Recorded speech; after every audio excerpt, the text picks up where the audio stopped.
Hello everyone and welcome back to a new vlog. I'm currently reading The Invisible Life of Addie LaRue by V.E. Scwabb, and I thought I would finish it last week, but that did not happen. So just to catch you up on where I was last week, I'm not really loving this book. I have like less than 140 pages left. I have about 130, and it's just not doing it for me. I'm just not really loving it. The only character I really like is Addie. I don't really care for Henry or his perspective or Luke at all. So it's kind of just, I don't know, I just kind of seem to get bored when I'm reading Henry's perspective and just like not really being interested in this. So I'm gonna try to finish this today. It's Super Bowl Sunday. It's -11 out right now. It's absolutely cold, which is why I'm so bundled up in this robe. And I'm gonna try to really crank this out and finish this stupid book finally, and then do some homework. On a happy note, Deadly Dreams comes to my house on Tuesday, and I think I get my book of the month tomorrow, so I'm super excited. I got 2 new books coming this week, and that is something I'm super looking forward to. And that's where I'm at. So I'm going to try to freaking finish this book, and I will probably try to check in with you guys tonight to give my final thoughts. If it doesn't happen tonight, I will definitely talk to you guys tomorrow about it. Okay, so I just finished The Invisible Life of Addie LaRue. I gave it 3 stars because I don't know. The beginning started off really strong, and I thought it was going to be really good. And then the middle just kind of, I didn't care for the middle a whole lot. And I don't know, I got really bored with Henry and his friendships and like family and stuff. Like Bay was okay. I liked her, but I didn't really care for anything else. And also just, I don't know, the ending kind of made up for the middle part. I still only gave it 3 stars because I probably wouldn't ever choose to read this again. So I'm probably honestly going to donate this because I really just won't read it again. There were parts of the story that I actually really enjoyed, and that was at the beginning of each part there is this like art exhibit, and basically it says the title of the artist, when it was created, what kind of artwork it is, where it was made, the description, background, and estimated value. So what I liked about this was like most of these were like based around Addie because she's been around for 300 years. So like this one is a sketch basically of her in bed sheets, but it's her. But the thing about her is she is forgettable, so they never know who is the muse, but somehow they always manage to get her freckles, which are like, these are her freckles. They're like 7 stars. They always say she has her own constellation or whatever. But I really liked the intertwining of the artwork in these that she has been able to leave her mark on. And I think that was kind of a cool way to do that. Another thing that I liked, but also didn't like, so it's almost like every other chapter goes back and forth in a time hop. So we get her story starting in 1714, which is when she makes a deal with the devil, basically. And it goes back and forth. So then she's in like present day, which is 2014. So we are getting what she's doing in New York in 2014, but then we get to go through and catch glimpses of her life in the past 300 years. And it's just, I don't know, sometimes it gets a little confusing because I don't really feel like looking at the chapters to see where she's at, because at each chapter it says the title of where she's at and then what year. So it just, you have to kind of make sure you're paying attention to that. And sometimes it just kind of got confusing, and I don't know. The first part, part 1, was really good, and it started off really strong, and I got really excited, and I was like, okay, this might actually be I didn't get really excited, but I thought it might like be interesting and hopefully pick up.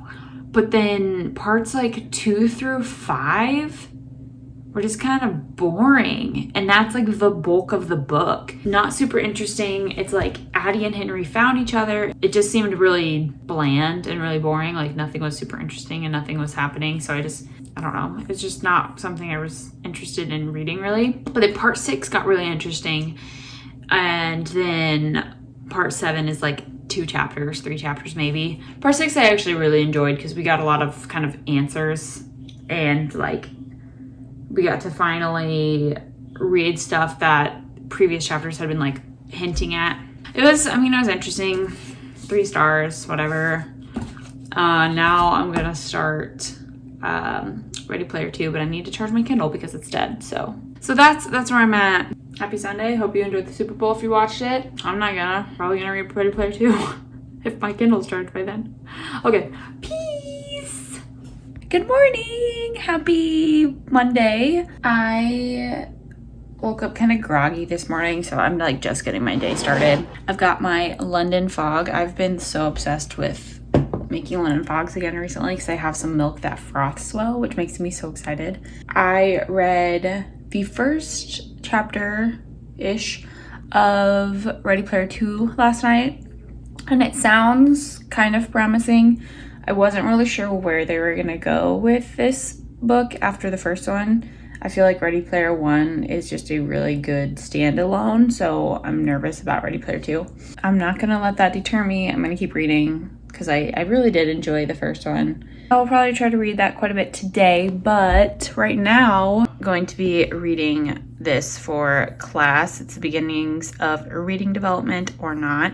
So this is for my literacy learning class. And then I need to read some other things for my class on Wednesday and watch a couple things and maybe try to do an assignment that I have due on Thursday. So that's kind of where I'm at today, which is, it's nice. I did a little bit of reading yesterday and watched some videos for class and kind of got a head start on my class for tonight, but it's here.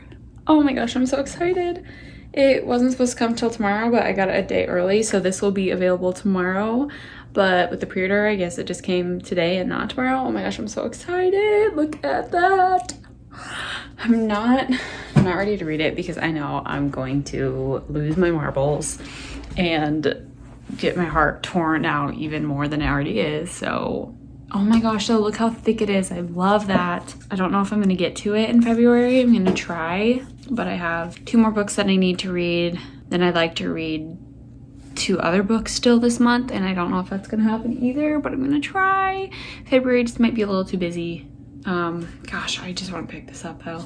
Okay, so I tried to read a little bit more of Ready Player 2, and I got to chapter 2 and decided to DNF it because it is not interesting.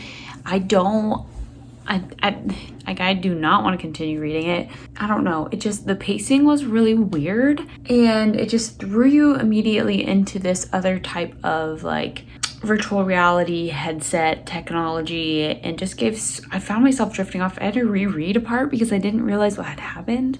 I don't want to waste my time on reading that book because it's not for me. Ready Player 1 was good. I enjoyed that because there was a lot of action and there was a lot happening, and him going for the quests were what kept me interested, and I just liked all of the Easter eggs, I guess. I don't know. I just liked all that stuff, but this book is not good.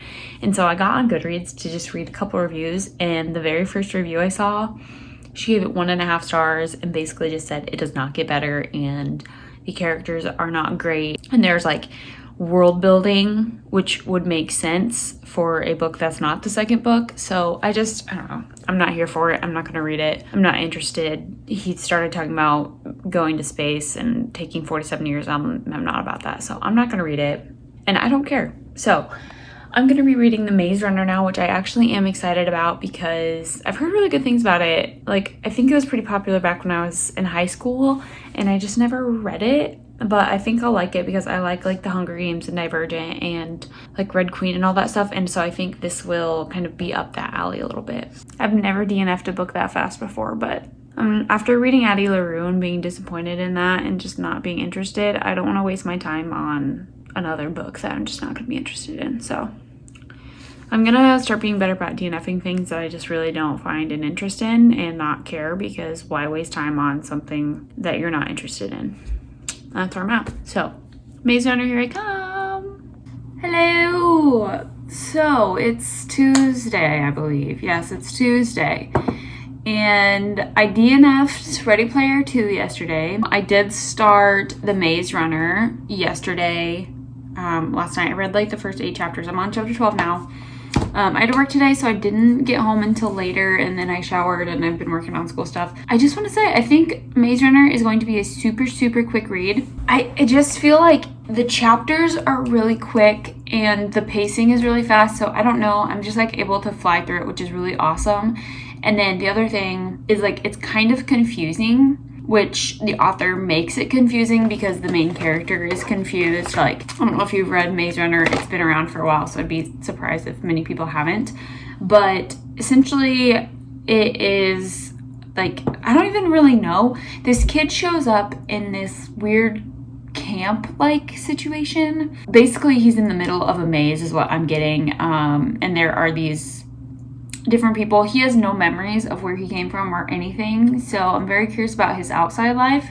But he got like kind of delivered to this place. There are these runners that are trying to like map out the maze, but the maze moves and there's like crazy creature things that come out at night. But I mean, for the most part, it's pretty decent. It's really fast paced, so I'm happy about that. But I think that's pretty much my only update. I don't have anything else really. Good morning, it's Wednesday and I made myself some boba. It's so good. I'm gonna get ready to film a video today, which is exciting. I'm gonna do my book of the month unboxing. Anyway, last night I stayed up till about 11:30 reading with Nathan because he was finishing his book. And so I stayed up reading with him and I got just about halfway done with The Maze Runner. And I don't know about you guys if you've read it, but it makes me so anxious. Just like throughout the whole book so far, my heart has been a little like more fluttery than normal. Like it's just been beating a little bit faster.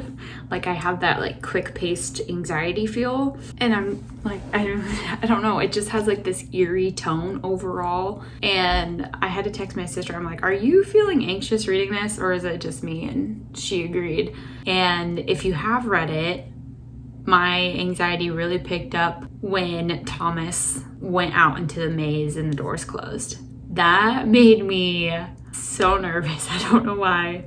I mean, I do know why, because the grievers and just like dark, it freaked me out. And then I decided to watch the trailer for the movie because there's a movie based on it.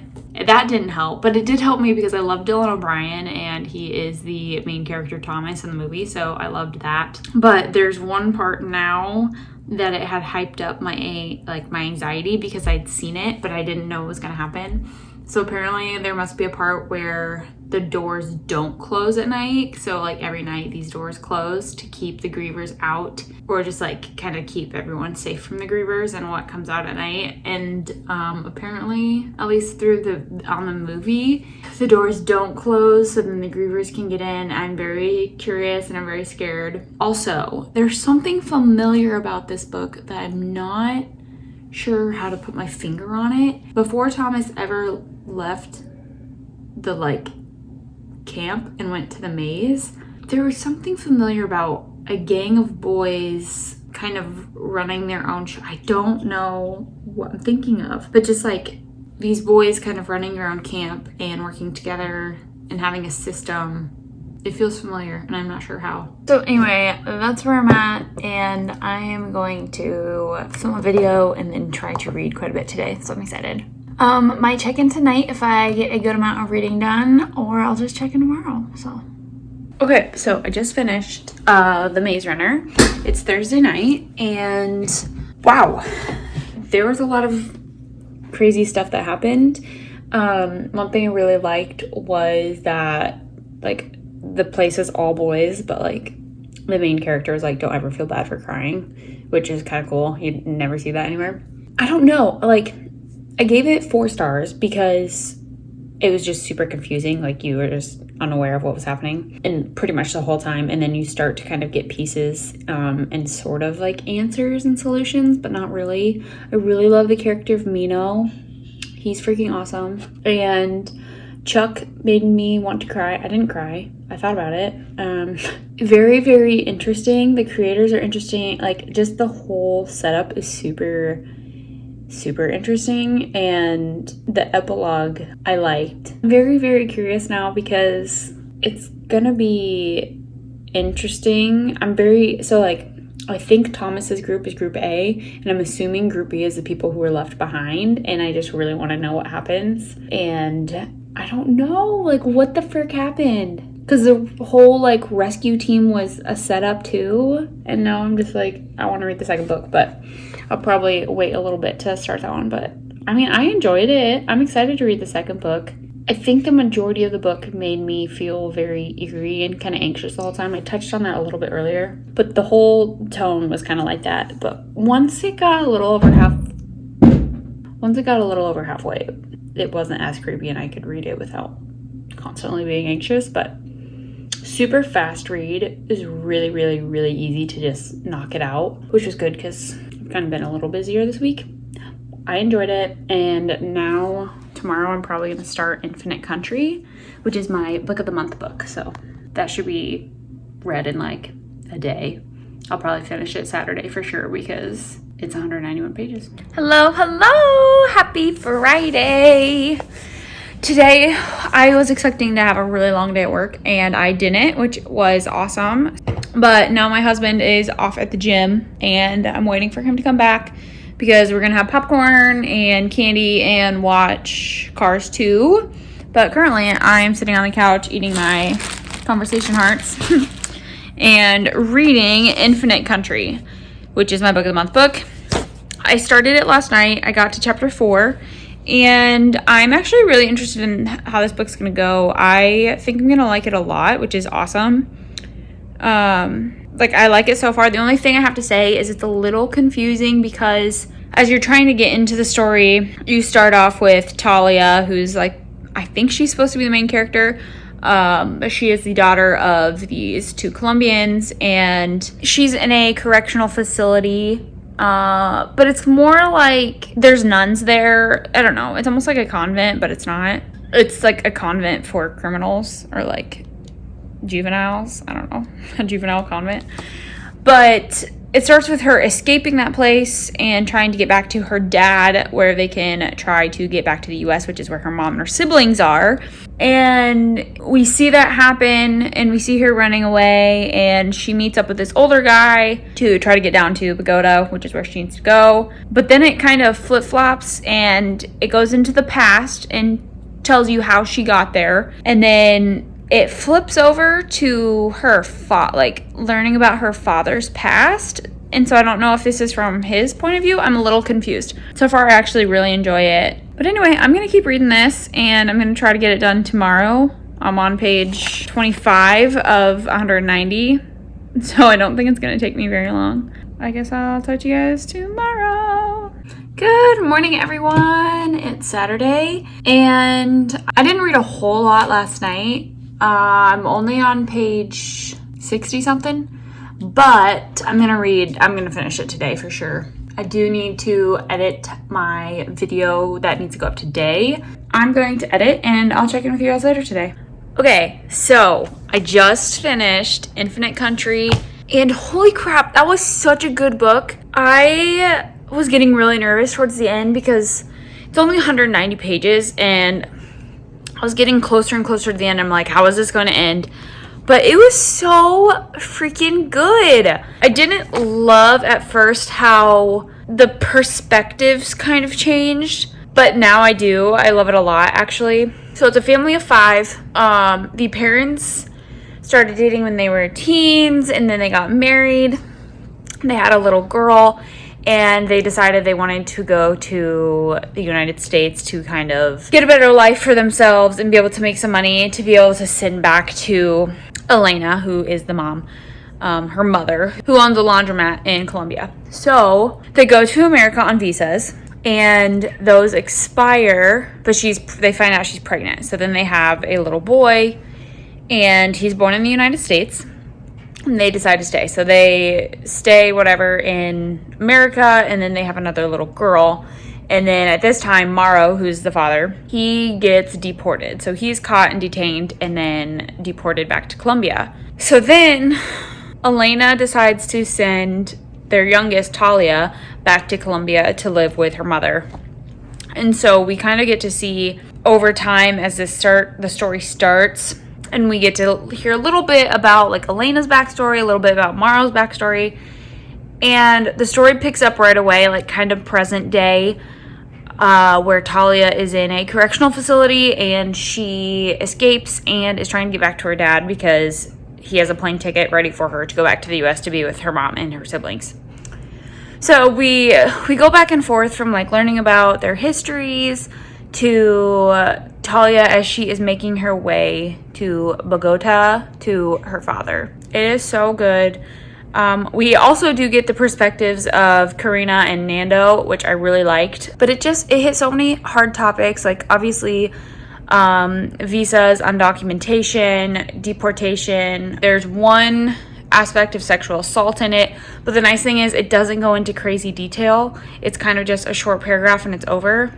And then there is talk of suicide. They also just talk about how kids are struggling with mental illness and just like the hardships of the kids not really getting to know their father because he was deported at such a young age for them, and it had been 15 years until they got to see him again. And so Talia's the youngest and she was 15 when they were able to go back, and it talks about the struggling of separation of family and just all that. It is so good. And one thing I also really loved about it, so here's the cover. It's got the snake, the jaguar, and the condor.